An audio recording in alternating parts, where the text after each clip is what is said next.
Oh, sorry lads, be with you there in a second. Just ordering my Florian Wirtz pyjamas. I absolutely love this from Bayern Space, by the way. Before we get into the news, I want to bring you this. Bayern Space, the biggest Florian Wirtz glazer on the planet, tweeted last night. From a journalist perspective, Florian Wirtz has shaped the emotional history of this generation more profoundly than J. Robert Oppenheimer shaped the political one. Because while one split the atom, the other bends time, space, and entire defensive systems every single weekend, altering matches in ways that statistics will never fully capture. What a poet. Modern day Shakespeare, really, isn't he? This Bayern Space account. Absolutely perfection from him. Moby Haig underneath then as well, absolutely spot on, said, "This is why Bayern fans hate you. You talk the truth as a journalist and always explain things in profound ways." Love this. Couldn't think of a better way to start this video this morning. Welcome along to Anfield Agenda. My name is Conor and I'm here to talk about all of the latest Liverpool news. After Liverpool got the victory last night at the Stadium of Light, 3 points against Sunderland in the Premier League, a huge victory for Arne Slot's Liverpool in the chase for the Champions League spots. We finally capitalised on Chelsea and Man United dropping points. Both of those teams dropped points midweek. The chase for those top 5 spots now does look a bit more favourable at first. It was looking a bit grim there, or if we hadn't got the victory last night, it was looking very grim. But look, we're right back in the chase now. I think we probably will get it in the end, but look, who knows what happens between now and the end of the season. But 3 points at Sunderland is not a bad way to start at all. Before we get into the news, please do hit the like button, hit the subscribe button so you never miss a video, and yeah, just let's jump into the news. Let's get some of the bad news out of the way first, I suppose. So like, Wataru Endo last night went off injured, but like, can I just say before we get into this, the absolute battling that man was doing. He's an absolute warrior on the pitch. Like, he basically had one leg and he was still trying to jump up to win headers when that, I think it was a corner or a cross came in, but he was still trying to jump. He was still trying to do his bit. You could see him hobbling around for a good minute or so before he went down. Like, the man never gives up. And it's so sad to see him going off on that stretcher. Hopefully not as bad as it's made out to be, and hopefully he is back in time for the World Cup as well, because that would be absolutely heartbreaking for him, especially at his age. It probably is his last chance of getting to a World Cup with Japan. Yeah, but all best wishes to Wataru Endo. But we do have a report from Physio Scout on X about just some of the possibilities around this injury. Please, by all means as well, take this with a pinch of salt. This is just like some guy who's a physio who's just giving his opinion on some of the possible outcomes of this injury. He said, "Forced diversion at the ankle after putting his body weight on it brings concern for a high ankle sprain or a syndesmosis injury." I nailed that one. "Due to the high velocity, scans will also need to rule out any lower leg fracture. Fibula is usually the structure at risk here. Expected recovery times: if high ankle sprain, 8 to 10 weeks with surgery. If fibula fracture alone, 6 to 10 weeks with surgery. If syndesmosis and fracture, 12 plus weeks. Scans will need to confirm the extent of the injury. We'll have to wait for further comment from Liverpool." So again, yes, take this with a pinch of salt, but it is looking like somewhere between maybe 6 and 12 weeks.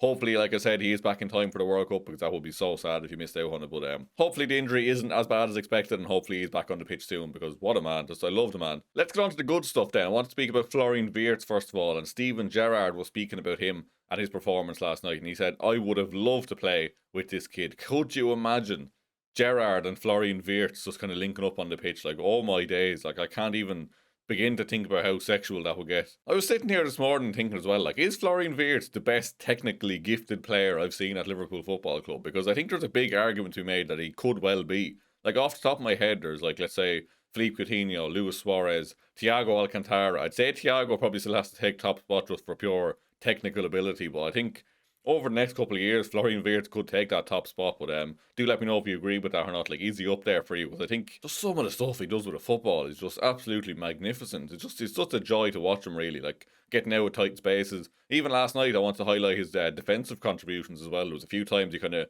nicked the ball back off the opposing team in the midfield, and just like, you can see the extra weight he's put on in terms of just like bulking up for the physical side of the Premier League. And he's just, it's all coming together, isn't it? Like, he just looks fantastic, and it's just brilliant to see. Katie just texted me to say she fell over, apparently. Anyway, back to the news. Mohamed Salah now has 92 Premier League assists for Liverpool, equaling Steven Gerrard's record for the club in the competition. He has surpassed him in total Premier League assists due to his 1 assist at Chelsea, where he sits in 7th of all time on 93. So 92 Liverpool assists for Mohamed Salah in the Premier League, now level with Steven Gerrard. Like, even when he's not at his brilliant best, he's still breaking records, so fair play to Mohamed Salah on that one. Another man to be highlighted then, Virgil van Dijk. I thought he was magnificent last night, and a stat from Opta here says, Virgil van Dijk tonight was the first player to score a goal, make 10 plus headed clearances, he had 11, and win 5 plus aerial duels, he had 8, in a Premier League match in any of the last 5 seasons. And they ended that tweet with Colossus. And I think that's the perfect word to sum him up last night. I think Ibrahim Konate as well, he deserves a huge amount of credit. Thought that was his best game in a long, long time. He was fantastic against Newcastle a few weeks ago, but I think that performance last night was just absolute vintage Ibu. Like, this is what we know he's capable of, and this is why the contract stuff is so frustrating. Like, yes, for the most part of this season, he hasn't been at his best, but like, on his day, like when he is in form, he is one of the best defenders in the world. Like, he is probably, I don't know if he's like top 5 or top 10. I don't know where it actually place him. In all honesty, I'm not arsed to try to figure out who's ahead of him, but like, he is up there. He is a world-class centre-back on his day. It's just getting that consistency, really. And like, if he does sign the contract, I'll be delighted. If he does go, like, I'm sure we will be okay. But yeah, seeing his performance last night, it really made me happy to see him back to form like that, especially after the recent things he's gone through in his personal life. So fair play to Ibu on that. I know Virgil van Dijk won the poll last night in the match reaction, but I personally would have voted for Ibrahim Konate last night because I just thought he was imperious, really. Like, everything that came near him, he dealt with it, and it was just absolutely brilliant to see. One thing, I will give Arne Slot his credit. Like, fair enough, like, that was an absolutely fantastic victory last night. He got the job done ultimately, and I'm not going to moan about him, but there was one thing he said after the game which I wanted to pull him up on. He said, you're speaking about Konate, he said, he's almost an example of our season. He's been so unlucky. Like, that's fair enough. That's an alright sentence to say, like, saying that Konate's been unlucky. He then continued to say, he'll play 89 minutes very well, and then one moment ruins our game, his game. Not always about him, but a few mistakes that happened, but footballers make mistakes. Like, could you not just come out after the game and say, Konate was absolutely imperious tonight, what a man, brilliant, really happy with his performance. Like, why are you saying he, like, ruined games? Like, the word ruined just seems a bit, like, and maybe it's a language thing, just, like, in terms of, like, obviously English isn't Arne Slot's first language, maybe it's just a poor choice of words, but just thought, like, after that performance from Konate, after him being so inconsistent all season, to come out and just speak about him ruining games, I think just, again, it's just, I'm not going to moan about it, but yeah, you know where I'm going with this one. Let's move on to Curtis Jones then. Surprised he didn't start last night, but then again, Endo was fantastic at right back, but even I put Curtis Jones ahead of Alexis McAllister personally, but he does seem to be getting frozen out slightly, which is weird. Like, he was starting a lot of games, and now he's just not really getting much of a sniff. But he did come on, and Sam Maguire on X was highlighting some of his better stats from last night. So he said Jones completed all of his passes, he created one chance, completed a single dribble he attempted, and won 75% of his duels. Some cameo that. Wonder if he'll ever start again. So I want to ask, what do you think about the Curtis Jones situation? Like, what is happening there? Like, has he fallen out with Arne Slot? Like, because you think if he has completely fallen out with him, he wouldn't be getting any game time. You think he'd be rotting in the reserves. Like, he is still getting substitute appearances, let's say, rather than starting. But something definitely feels off there. Like, there was that clip of him kind of arguing with Arne on the sideline, like, as if he didn't really understand the tactics or what he was being told to do. Can't remember what game it was probably 3 or 4 weeks ago at this point. Then the Inter Milan stuff, like, he was open to the move apparently, and then there was, like, I think David Lynch was speaking about saying he'd be surprised if Curtis Jones signed a contract at this point. He will have 12 months left on his deal once we get into the summer. Like, the whole thing's just very confusing. Like, it wasn't that long ago he was speaking about wanting to stay at the club, he wanted to captain the club someday, and now it seems like he's kind of been pushed aside and he's open to leaving. Like, I'm interested to see what you think on this one, because it's just baffling me, really. And I'm a big fan of Curtis Jones, so I really hope he does stay. But please do let me know, what do you think of the Curtis Jones situation in the comments. Lewis Steele then highlighting some stats around our set pieces in 2026 so far. So in the calendar year, like since like the 1st of January, last 6 weeks or so, we've scored 8 and conceded 2 set pieces. From August to New Year, we scored 8, which is the same as this year so far, and we conceded 13.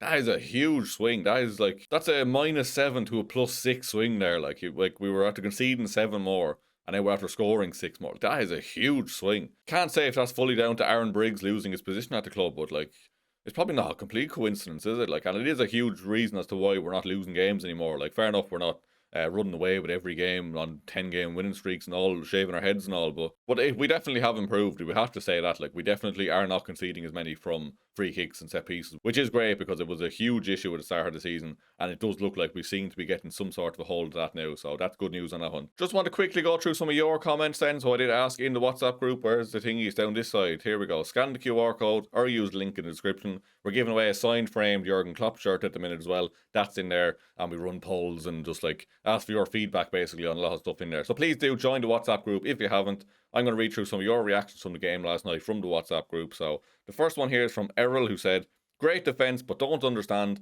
why we go into defensive mode after scoring. We are far better attacking and keeping them away from our goal.